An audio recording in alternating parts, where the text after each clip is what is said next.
Bienvenidos a Cadena Nacional. Estamos con Elisa Loncón. Ella es académica de la USACH. Por supuesto, además la hemos conocido y la hemos visto como nuestra expresidenta de la Convención Constitucional. También tiene muchos otros pergaminos que me gustaría recordarlos. También es profesora de inglés de la Universidad de la Frontera.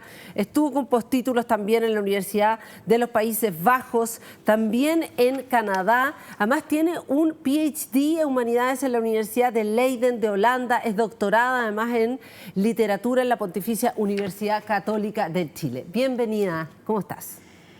Muy bien, muchas gracias por la invitación. ¿Te puedo tutear? De todas maneras. Ya, ay, qué bueno. Pues era como usted, tú. Ya, ¿cómo estás? Ahora sí. Muy bien, ya. Muy bien, Nosotros, muchas gracias. Elisa, antes de partir nos quiso traer, me quiso mostrar al tiro, pero nosotros, estos 3 libros que ha trabajado durante este año, ¿no? Sí. 3 libros. Así es. Estás trabajando ya hiciste el de Asmapu, Aportes de la Filosofía Mapuche para el Cuidado del Off y la Madre Tierra, Colonialismo Cultural y Ontología Indígena en Comunidades Pehuenches de Alto Biobío, y también Elisa Loncón Antileo.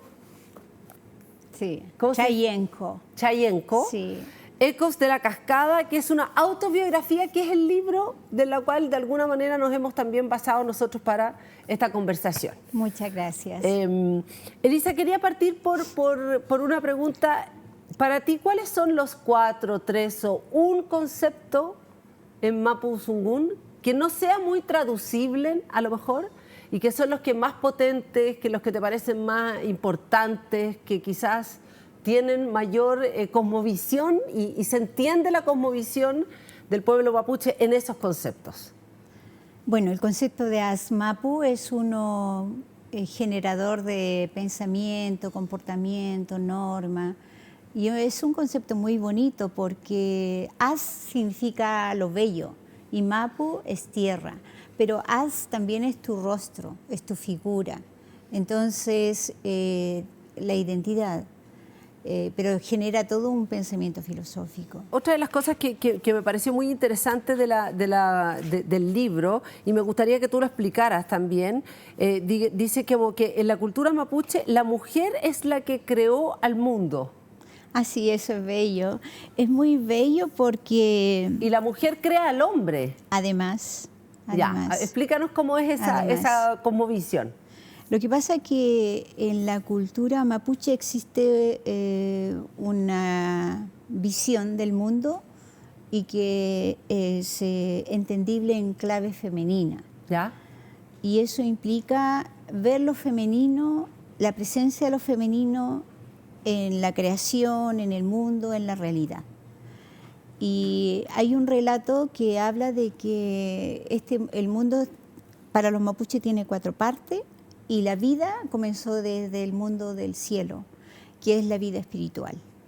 Y ahí está una familia primigenia de 2 adultos mayores grandes, ancianos, y 2 jóvenes. Entonces fue la madre primigenia que dice que ella va a poblar la tierra del Nagmapu, que es la tercera tierra. Si uno la ve de arriba, tenemos el Huenumapu, Rañín Huenumapu, Nagmapu y Minchimapu. Nosotros estamos en el Nagmapu y aquí no había vida. Entonces ella dice, voy a poblar, voy a mandar vida. Y arriba, la visión que tenemos nosotros que estamos acá, es que arriba es igual que acá. Hay energías positivas y negativas en todas estas tierras. Entonces allá arriba se pelearon las energías positivas con las negativas, se pelearon tanto como bolas de fuego cayeron, traspasaron este espacio, llegaron al Minchimapu. Y en el Minchimapu hubo negociación entre ellos para salir. Unos salieron como volcán, otros salieron como lluvia, nubes. Entonces se generó una primera parte de la vida. Luego esa mujer dice, bueno, pero no hay seres humanos. Entonces mandó a su hija. Y su hija llegó, caminó, ya había agua, volcán y todo eso. Caminó descalza y se sangraron sus pies por las piedras. Y ahí es que nace la vida menor, como mariposa, pájaro y todo. Se llenó de colores, sonido y todo. Y después ella dice, bueno, ya que esa vida ya está en el Nagmapu, voy a mandar un ser masculino. Y le da una misión. Los manda y le dice, ustedes se van a quedar acá, van a crear la humanidad, pero tienen que hacer estas cosas. Nunca olvidar su origen espiritual sagrado del cielo. Por eso que andamos con una bandera azul también, por eso que el poeta habla tanto del azul, el poeta de Licurache Huelaf, bueno, le dice además, por eso tienen que hacer su miyatún, agradecer a la tierra, cuidarse entre ustedes, hombres y mujeres, cuidar la tierra, agradecerla y hacer las ceremonias y usar su lengua. Entonces es como una misión que se les dio desde el comienzo. Esa idea y esa cosmovisión es como una cosmovisión donde la naturaleza está al centro también, ¿no? Sí, nosotros hablamos de filosofía y bueno, en el libro de las Mapu yo profundizo algo sobre la filosofía. Es una filosofía centrada que reconoce la interdependencia que tenemos los seres humanos con la naturaleza y que reconocemos la tierra como madre y la vida que existe, todas las vidas. Porque nosotros somos vida, los seres humanos, pero también los cerros, también las piedras, también el agua. Y hay interdependencia con todas esas vidas. Entonces, esas vidas están en nuestros cuerpos también. O sea, también nosotros somos 75% de agua. El agua no está solo en el río ni en la alta montaña como nieve, está también en nosotros. Entonces, por eso es que hay una ética de cuidado. ¿Quién te enseñó estos mitos a ti? Esta filosofía. Filosofía, perdón. Sí. El mundo occidental, claro, le puso mito, que lo nuestro era mítico y que esta relación con la naturaleza era parte de la mitología nuestra. Pero para nosotros es la forma de ser como pueblo, y un poco del pensamiento indígena del sur, y también existió en la antigua culturas originarias de Europa y de Japón, de mucho, sí. Fíjate, existió y se practica. Yo lo aprendí, fíjate, con la abuela, con la mamá, con los tíos en la ceremonia, y después cuando ya fui grande, cuando ya pude salir sola, yo recorría mucho las comunidades, tomé un trabajo también en la parte de la organización, salía a las comunidades, y siempre recogía. Yo soy hablante de mapudungún y eso me permitió mucho poder conversar con la gente. Pero tú, ¿esa fue tu lengua materna? Yo creo que mapudungún, yo fui bilingüe de cuna. Fue la niña que aprendió las dos lenguas al mismo tiempo. Hay bilingües de cuna, por ejemplo, inglés, español. Sí, obvio, por eso ya. Sí, que tienen en la casa, ¿ya? En las dos lenguas en la casa y uno se cría con las dos lenguas. ¿Y hablaba quién? ¿Los dos, tu mamá y tu papá indistintamente hablaban las dos lenguas? Y la abuela, y mis hermanos mayores, y los tíos, y la familia. ¿Todos hablaban las dos lenguas? Sí, ya. sí. Y la abuela... Aquí, tenemos una foto acá con tu mamá, cuando eras chica también. ¿Cuán importante fue esta es con tu mamá? Sí. Sí. ¿Cuán importante fue la figura de tu mamá también en tu vida de niña, sobre todo, en tus inicios? Sí, bueno, la mamá como toda mamá, o sea, ella entregó todo por nosotros, ella también fue muy femenina, muy vinculada a lo femenino, al estilo, a la forma mapuche. Ella producía la tierra, la huerta, compartía conocimientos, nos organizaba el mundo a nosotros.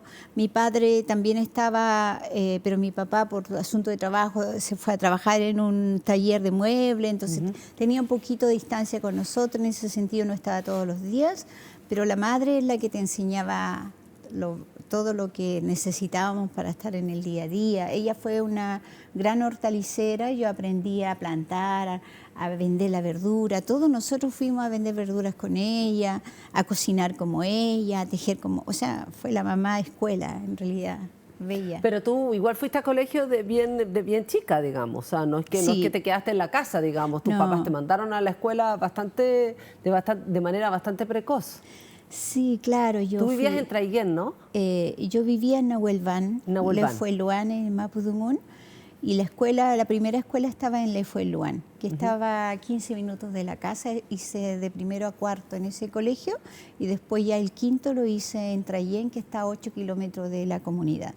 Y yo siempre reivindico que estuve 2 escuelas elementales, que es la escuela propia mapuche, del sistema propio mapuche, donde te educa la abuela, la madre, la familia, todo, y la escuela formal, que es la escuela chilena, donde yo también, mi familia la valoró de alto nivel y me mandaron a todas las escuelas y yo también estudié lo más que he podido. Tu mamá quería que tú fueras, aquí hay una foto con tu mamá, ahí sí, ¿no? O una foto más chica también en la escuela, más de niña, tenemos una foto ahí. ¿Dónde estaba ahí? Esa fue cuando mi primer año, en quinto año, en la escuela número 2 de Trayén. Ya. Sí, en la escuela número 2, escuela de niña número 2 de Trayén. ¿Qué edad tenía ahí? Ahí tenía 10, estaba en quinto.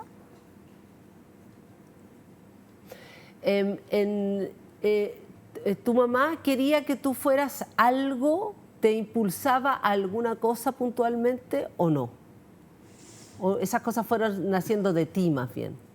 Obvio que mi mamá quería que nosotros fuéramos a la escuela. Ella estudió, mi mamá estudió hasta tercero básico. Sí. Que lo que no era común en las zonas rurales, pero mi mamá estudió hasta tercero básico y sabía leer, escribir, y ella fue como la persona que nos apoyaba en la casa. Y claro, ella entregó para nosotros, que nos mandó hizo todos los esfuerzos, por supuesto, para que nosotros superáramos una condición que teníamos de marginalidad, porque estábamos en una situación muy marginal como familia y como comunidad. ¿En qué sentido marginal? Aquí llamamos marginal. Bueno, ya es un hecho colonial, o sea, marginalidad de pobreza, discriminación, mucha hambre, una situación compleja.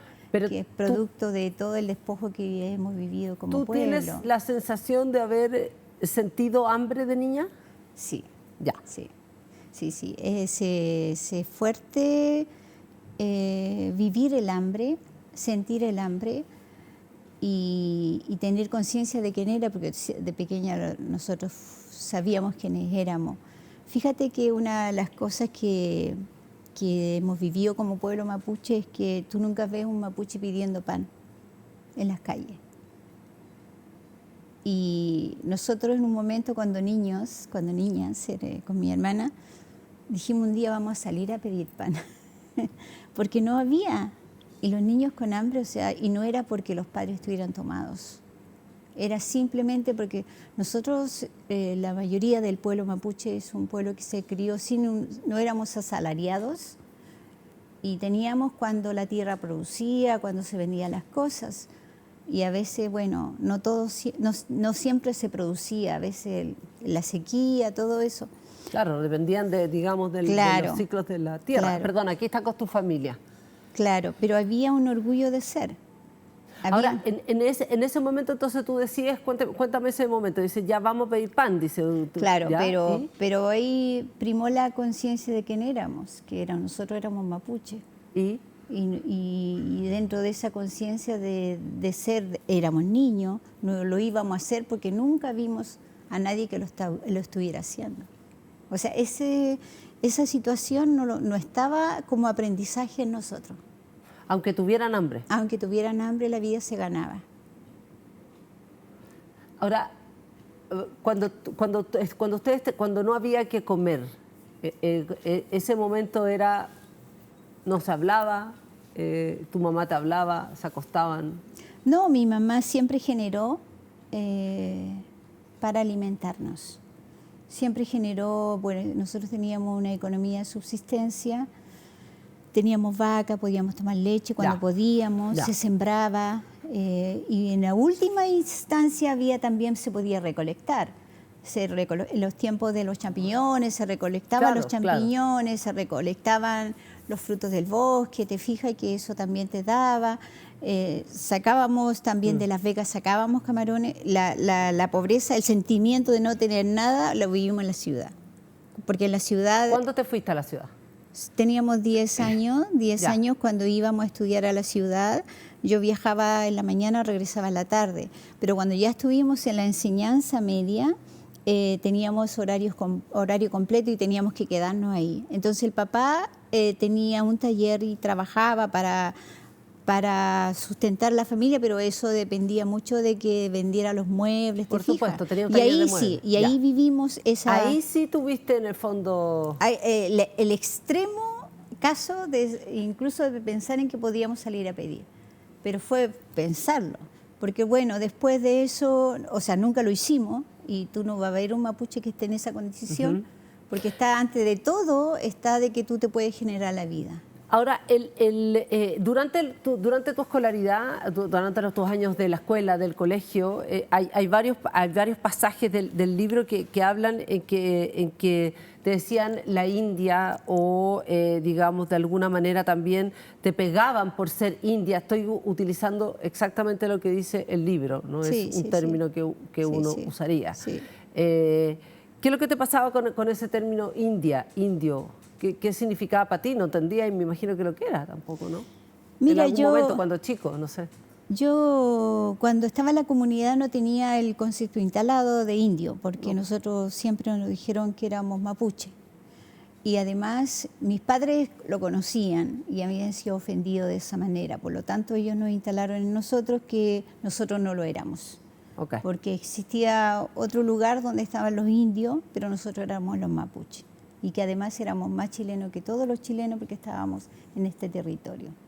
Entonces, claro, de primera uno va así toda empoderada por los padres, pero después cuando tú ves en la sala de que el concepto se asocia a que tú eres pobre, que tú eres que no eres blanquita, que no tienes el pelo como tiene, que no viste como viste, te fijas que no hablas como el otro, entonces ahí uno empieza a entender lo que implica ese concepto indio y ahí te duele, Pero también la gente que nos está escuchando tiene que saber de que esto no es una condición de que, bueno, efectivamente hubo discriminación y en el libro yo hablo de todas las formas que tomó esa discriminación, que significó hambre, que significó ser discriminada, que significó ser tratada de india, etcétera, y que lo hemos vivido todos los mapuches, pero esto se debe a un hecho colonial, o sea, aquí hubo una colonización que implicó despojo de tierra, por eso nos empobrecimos,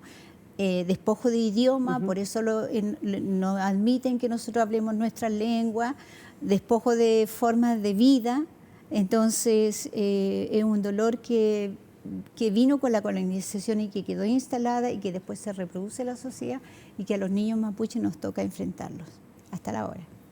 Ahora, cuando tú hablas de todos estos conceptos, ¿desde cuándo se instala en ti, crees tú, como ese ser político? ¿Cuándo crees tú que apareció o tu primera experiencia? Es que no sé cómo usar político de alguna manera, ¿no? Porque uno Sí, es un mira, sujeto político de todas maneras, sí, quiera o no quiera. Y gracias por ser tan clara en decir lo que somos sujetos políticos. Porque, claro, porque entonces por eso te digo, sí, como entraste a la política, a lo mejor te lo debería decir sí, más. Sí, claro. Mira, es súper importante todo lo que dices porque hay personas que a veces tratan de despolitizar el discurso mapuche. Entonces a mí me han tratado de despolitizar el discurso. ¿En qué sentido? Cuando me dicen de que, y cuando nos dijeron ahora por el tema del rechazo en la Convención Constitucional, nos dijeron de que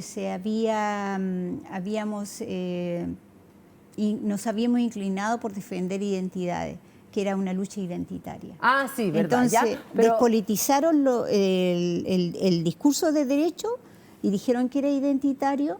Y por lo tanto esta no era una constitución identitaria, entonces le quitaron el rol. Pero ¿cuál es el fondo? Pero nosotros vamos a hablar de esa parte en la segunda parte. Claro, perfecto. Yo quiero hablar de ti primero. Perfecto. Porque, ¿me entiendes? Yo creo que nosotros fuimos agentes, niños políticos desde pequeños. Desde el momento en que el padre te dice o la madre te dice, mira, tú eres mapuche y no eres... Claro. Ahí ya empezamos. Sí. O sea, desde el momento en que tú te das cuenta de que tienes una lengua distinta dentro de la casa, porque en la casa llegaba gente hablando español y nosotros hacíamos juegos con ese español que llegaba y sabíamos que eran otras lenguas, o sea, desde muy pequeña. Entonces, porque vivíamos en un ambiente de amplitud cultural enorme. Ahora, cuando tú entras a la escuela, te das cuenta recibes por primera vez vas entendiendo lo que significa el insulto indio, ¿no es cierto? ¿Cómo se suma a esto el tema del machismo también? ¿Cuándo tú sentiste que el mundo era un mundo creado para hombres y no para mujeres necesariamente? Yo creo que creado para hombre, uno, bueno, ahora le pone esa palabra después, Obvio, ¿no? Pues después de haber pasado a la universidad. Por supuesto. Pero yo vi... ¿Cuándo lo sentiste? Pero yo sentí cuando veía a mi mamá. ¿Ya? Cuando veía a mi mamá que tenía muchos hijos. ¿Ya? Y que no tenía descanso, que trabajaba mucho, que no descansaba. Y yo fui como muy cercana a ella, yo fui como de una pequeña muy sorora con mi mamá. Entonces, si yo a veces podía levantarme primero que ella en la mañana, yo me levantaba a hacerle fuego para que ella durmiera un poco más. Entonces, y la veía cansada y veía que sufría. Entonces, ese sentido de ser mujer, de ver a una mujer en tu mamá, ver a esa mujer que está cansada, que no que tiene muchas complicaciones, te hace consciente de que, bueno, las mujeres estamos enfrente a esta situación. Y no era que nuestros hermanos no estuvieran en lo mismo.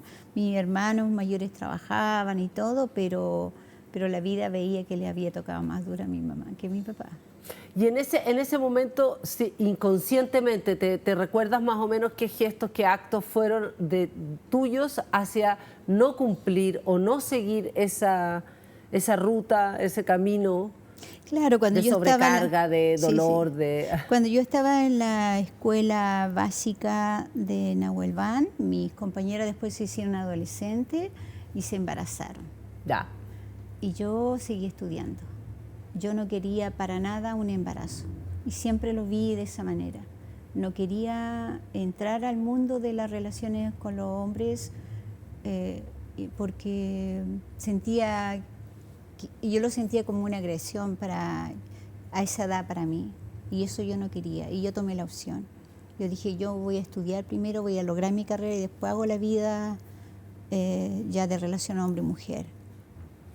Claro, de alguna manera en esa época significaba truncarse la posibilidad de seguir adelante, digamos. Sí, y lo viví en la enseñanza media incluso, o sea, compañeras mías que eran brillantísimas, en el tercer medio quedó embarazada, tenía como 16 años, y linda ella, y ahí quedó todo. Entonces yo tenía conciencia de que no nos podían cortar desde tan pequeña. Y por otro lado tenía el apoyo de mis padres para seguir estudiando. ¿Y cuándo tú te abriste como al amor de pareja o tener la posibilidad de decir, ya, ahora estoy más o menos lista? Porque fue un momento racional, me imagino. Súper racional. Eso fue súper racional, o sea, incluso yo estudié en el tiempo de la dictadura y mis compañeros todos éramos como un grupo de estudiantes que entrábamos a las protestas contra la dictadura, entonces había ciertas libertades para hablar entre nosotros. Y uno solo para molestarme me decía, es que tú a ti no te gustan los hombres, me decía así. ¿Ya? Pensaba que yo era lesbiana. Y yo me reía, o sea, igual pensaba, por ejemplo, que porque yo estudié inglés, me decía, no, es que estudia las lenguas del imperialismo, ¿no? O sea, siempre había una manera de como molestarte, pero yo no pensaba profundamente así, pero una manera como de reírte de ti. Como de hacerte bullying, como se dice ahora. Sí. Exactamente. Entonces, pero yo una vez que terminé mi carrera a los 23, y ahí yo dije, bueno, ahí voy a hacer una vida de pareja, te fijas en vida de que dedicarme a pololear en el fondo, ¿no? O sea, ahí te abriste como un poco como a la experiencia amorosa, la experiencia erótica, la experiencia de... O sea, porque antes de esto fuiste muy rígida contigo misma, fuiste muy militante, fuiste muy exigente. ¿Cómo diría que fue esa etapa? Yo creo que fui rígida conmigo, tomando como referencia lo que vivía en la realidad nomás. Rígida en términos de que no voy a entrar al mundo de las parejas porque pues es duro, yo no quiero eso para mí. Ya. Y yo fui viendo realidades, o sea, igual vi compañeras universitarias embarazadas que fueron abandonadas, entonces... ¿Y con qué más fuiste rígida contigo en esa época? Mira, una rigidez tan fuerte que también la tuve y la persistí en eso. Me acuerdo cuando fui por primera vez a Holanda, el año 87. En Holanda existe mucha libertad para para lo que es la droga. Para drogas, ¿no? Sí, pues para fumar marihuana. Eso, uno va a los coffee Sí, shops y fuma un pito de marihuana. Sí, eso es. Y yo nunca me lo permití. ¿Nunca tú fumaste un pito de marihuana en Holanda? Nunca, porque yo tenía tan puesto en mi cabeza de que yo era la mujer mapuche y que si me veían ahí lo iban a maximizar. Entonces, ¿Tampoco porque tú has tomado copete? ¿Nunca te has curado? ¿No te gusta el vino? ¿Eso como que asociado también a la idea de que uno no puede tener ningún exceso? ¿Así de rígida? En esa época, ¿Sí? Sí tomábamos copete, pero tampoco nunca pasándonos. No, yo era bastante cautelosa, equilibrada y no me permitía ciertas cosas porque no... ¿No era como que tú tenías que mantener de alguna manera una imagen, un deber ser? No me importaba esa imagen, más me importaba la imagen de que... O sea, era bastante tranquila en ese sentido. ¿Y seguís tranquila? Yo creo que sí. Yo creo que sí. Ahora, cuéntame un poco cómo fue esto de enamorarse. ¿Te abrió de alguna manera un espacio distinto, un momento distinto? ¿Y cómo fue también ser madre? Cuéntanos un poco eso. ¿Y cuánto, de alguna manera, tenías el susto de no quedar atrapado en ese rol de madre también? Lo que pasa es que, bueno, el tema de enamorarse es un tema súper universal, pues. Todos nos enamoramos. Hay gente que se vuelve más loca que otra también, no sé, hay de todo. Depende mucho, depende mucho, porque bueno, yo vengo de una vida súper mesurada, equilibrada. O sea, en el fondo, eso nunca perdí los estribos. Perfecto, ya. Pero fue un amor bonito, fue bueno, fue... Sí, yo creo en el amor, creo que es necesario. Creo que necesitamos el amor de pareja y bueno, son situaciones que nos hacen sentirnos quienes somos, pues. Entonces no tengo problema en ese sentido. Pero ese señor ya no está en tu vida. Muchos señores ya no están. Varios señores ya no están en mi vida. Lo que pasa es que la vida cambia, muchas cosas cambian y luego... Bueno, todo cambia en esta vida. Pero pues. te permitiste vivir la sexualidad, todo, te permitiste vivir digamos, el enamoramiento. Como todas las mujeres. Si soy es que no todas las mujeres son iguales, po. Bueno, somos diferentes, pero todos Por vivimos esos sentimientos profundos, porque el amor en la pareja es un sentimiento profundo, bonito, que nos modifica, que nos invita a otra forma de vida. También lo viví. Y después uno vive la decepción también, como todas, ¿te fijas? ¿Y la experiencia de ser madre, cómo fue para ti? Bueno, yo me preparé toda la vida para tener una buena condición de criar hijos, tener una familia grande, te fijas, porque mi familia era muy grande, que yo no iba a tener los problemas que tuvo mi mamá o mi papá, pero la vida no es como uno se la piensa, la vida es... A veces uno va con la vida y te presenta otras cosas. Entonces uno tiene que enfrentar las otras cosas que te presenta la vida. Y uno tiene que decir, ok, no era como yo, darse cuenta que no era como uno la quería. ¿Pero tu maternidad no fue como tú lo imaginaste, como tú la pensaste, como tú la soñaste? Sí, claro, uno pone todo. Yo puse todo lo mío con respecto a mi maternidad, mucho de mi mamá. Tú tuviste una hija, ¿no? ¿Cómo se llamaba tu hija? Se llamaba María Ajinray Martínez Loncón. ¿María? Ajinray. ¿Y qué significa eso? Ajinray es florcita querida. Ajinray. Sí, florcita. Ajinray. Ajinray es florcita querida. Sí. He hablado poco de ella y yo creo que no sé, este es el momento de hablar de mi hija porque tengo que estar preparada porque ella falleció. Entonces... prefiero no entrar al mundo de eso. ¿No te gusta hablar de tu hija? O sea, no es que no me guste, hay un tema ahí que yo tengo que abordarlo con mayor profundidad. ¿Y ella murió a qué edad? ¿Qué edad tenía tu hija? 21. 21 años. Sí, entonces siempre pido respeto por esa vida, por ese momento. ¿Y puedes hablar de tu hija cómo era? Claro que sí. Hablemos de tu hija cómo era. ¿Qué hacías tú cuando ella digamos... Bueno, mi hija me acompañó en México,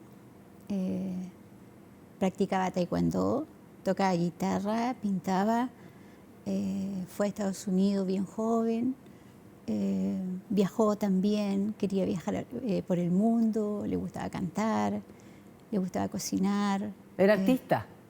Tenía mucha condición de humanista, contenta frente a la vida y eso. ¿Nunca has hablado de tu hija? Sí, por eso yo te pido que, porque ella falleció y yo no quiero hablar de eso, no estoy preparada y te pido en ese sentido respeto. No, hablemos de solamente la parte feliz, que es la que me acabas de contar. Así que pues, sigamos conversando, hagamos un pequeño corte, respiramos y seguimos conversando y ahora partimos, a la vuelta vamos a hablar. Me parece muy bien. ¿Lo político? ¿Sería bien decirlo? Sí, perfecto. ¿Tu visión activista? ¿Tú te consideras una activista? Sí, activista, también estoy muy involucrada en lo político. ¿Pero te gusta la palabra activista para referirte No me a hace ti? ruido, no me hace ruido. Es que mucha gente como que no le gusta la palabra bueno, activista. a mí no me hace ruido. Ya, así que no te bien. molesta. No me molesta. Ya. Vamos y volvemos, seguimos acá en Cadena Nacional. Estamos conversando con Elisa Loncón y vamos a ver qué es lo que opina también de este nuevo proceso constituyente, apenas a 7 días además de la elección de este domingo. Vamos y volvemos.